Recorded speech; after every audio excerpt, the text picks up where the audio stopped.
We are gathered here to fill you with fear and give you a treat for your ears as we invade your mind with our scary rhymes and some tales that can be gory. As you bear witness and sit here and listen to our poetic horror stories.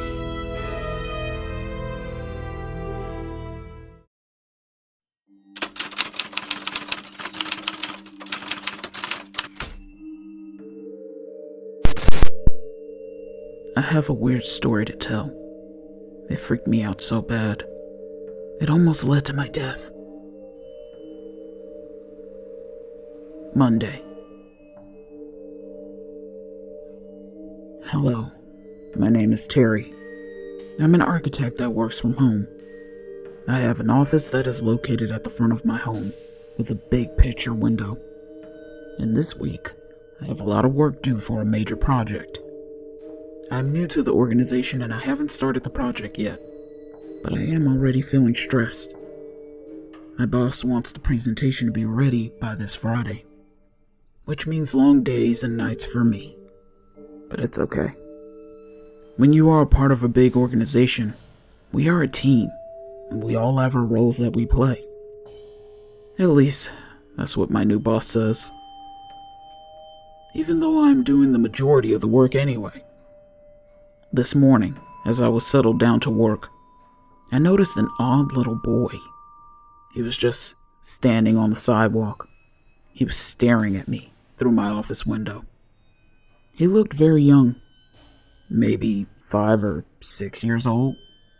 I started to wonder, where are his parents? And do they know he's missing? Why is he just standing there, just watching me through my window? I sat down at my computer to start my work. I took my eyes off the kid just to log on. When I looked back up, he was gone. I thought to myself, I only looked down for a few seconds. One moment he was there, and the next, he disappeared. I couldn't wrap my head around it. Maybe he is hiding somewhere? Well, wherever he went, it wasn't my concern. I pulled up my presentation and I started to work. Tuesday. This morning I went to my kitchen to grab a cup of coffee. Then I walked into my office. As soon as I cut on my computer, I started to feel a bit of anxiety creep in. I couldn't figure out why. I felt fine before I walked in here. I calmed my nerves and I sat down at my desk. I happened to look out my window, and the odd little boy was standing there. He was back. But this time, he was standing on my grass. He was standing there like he was in some kind of trance. I decided to wave at him, but he didn't wave back. He didn't move a muscle, not even an inch. It was weird. Suddenly, my phone started to ring, and I turned my head to answer it.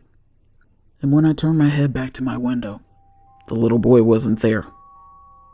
I thought to myself, what the hell? He disappeared again. Wow, he had to be a little Houdini. Or I was going crazy. I just sat there for a moment in amazement. Suddenly, a feeling of terror and dread hit me, because I could feel an eerie presence lurking behind me.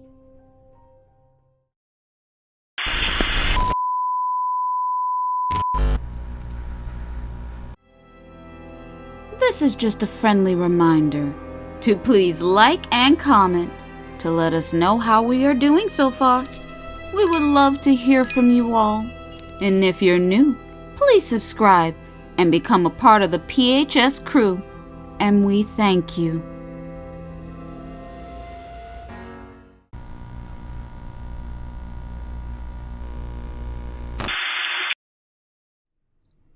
Wednesday.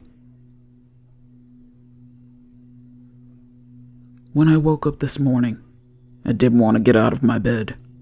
My whole body was achy, and I had a throbbing pain only on the left side of my head. I thought maybe I was coming down with the flu, but I had to work today. No delays. This project had to be completed by Friday. No matter how bad I feel, I will have to push through. Work comes first, even if this is the flu. So I took some Tylenol and I headed to my office. When I walked into my office, the little boy was already there standing in the middle of my yard. I thought, now this is bizarre. And again, he was just staring at me through my window. I shook my head and I thought, I don't have time for this. I don't feel well and his presence is just a distraction and a hindrance. Every day so far this week, this kid just stands and watches me. I started to feel the hair on the back of my neck stand up as I thought, this is creepy. Then it hit me.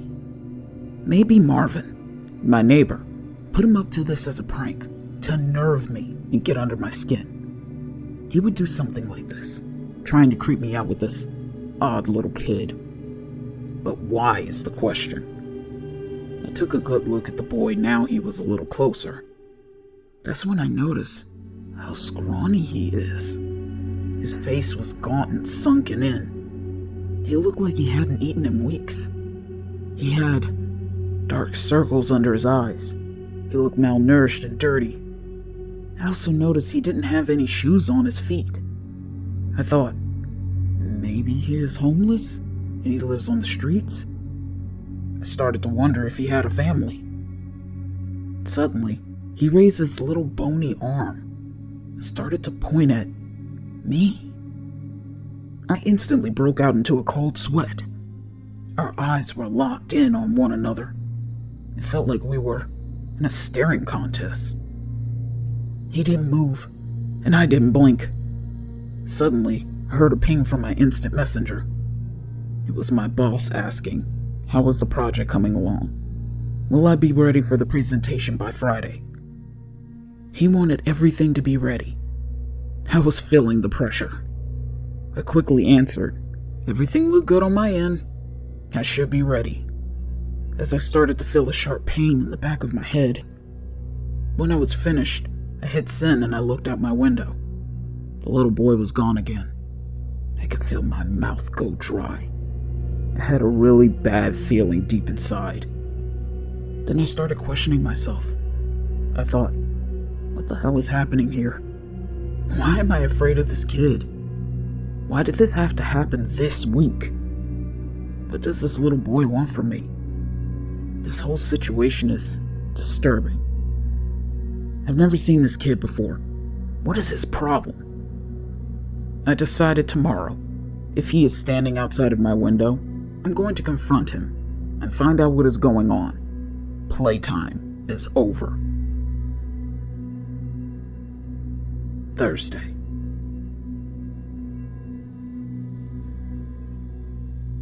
When I woke up this morning, I felt like I was in the presence of death. It felt like I had rocks sitting on my chest, and I was short of breath. I thought to myself, I can't work today, I'm calling in. I really need to rest. But my boss won't let me. He said, you can rest when you're dead. We really need you, and you don't want to let the team down now. Anyway, you only have one more day. Take one for the team. After tomorrow, it will be over. You can be sick of that. I sighed, and I told him okay, I'll sign in. One thing about me, I'm a people pleaser, and I hate confrontation. As soon as I got off the phone with my boss, I ran into the bathroom and threw up. My stomach felt queasy and messed up. I took some Pepto-Bismol to calm my stomach down. Then I dragged myself to my office and I sat down. I felt listless and very weak. My eyes were bloodshot red, and I could barely see. When I finally focused, I opened my eyes. I was taken by surprise and starlit. The little boy was standing inches away from my window. He was looking at me menacingly, hatefully. He looked as if he could jump through my window. He would strangle me. I wanted to get up and out of my seat to run, but I was so drained, tired, and weak. Whatever the sickness was taking a toll on me. And this kid standing in judgment, just staring at me, was making me feel worse. I started to feel my heart speed up as it beat profusely. I started feeling cold, but I was sweating. The cold sweat was dripping down my body. Suddenly, I started to hear voices screaming, filling my room, and then the next thing I knew, all of a sudden I heard a loud crash and a big boom. I was so afraid, because I could see a shadow moving around inside my house. I just sat there shaking. I was petrified. That's when I noticed a small black shadow. It was on the floor of my office in a corner. Suddenly it started to grow bigger, and it was dark. I thought I saw wings as it became really tall. It stretched upward to the top of my ceiling and wall. All I could do was look up at it, because I was frozen in horror. I was paralyzed with fear. I started to feel my pulse race as the blood drained out of my face. Then I started to feel a sharp pain. It radiated from my fingertips up my arm to my neck and into my chest. That's when I realized I was having a heart attack. Suddenly the shadow developed me. Then all I could see was darkness. When I woke, I was laying in a hospital bed, and I was hooked up to a monitor beeping. When I tried to lift my head, I instantly felt dizzy, and my eyesight was a bit blurry. I could hear someone enter into my hospital room, but all I could see was a shape as it moved closer coming my way. Then I heard a voice say, "Terry, you are going to be okay." Finally, my eyesight came back into focus. That is when I noticed. I could see a doctor standing there looking at me. The doctor said, "We thought you were a goner for a moment. Luckily, you made it to the hospital in time. You must have an angel by your side." I asked, "How did I get here?" "From my understanding, a little boy called 911 to help you, and it was a good thing he did, or you, my friend, wouldn't be here." The doctor told me I had a massive coronary infraction, which meant I had a blockage to my heart. The blood wasn't flowing to my heart. It was cut off. "When you have a chance, you should thank that little boy. He is your savior." But the thing is, I never saw the kid again. I missed the deadline on my presentation. But it didn't matter anyway, because I ended up quitting that stress-filled organization. The stress and anxiety of it all is what nearly deleted me. But fortunately, I was saved.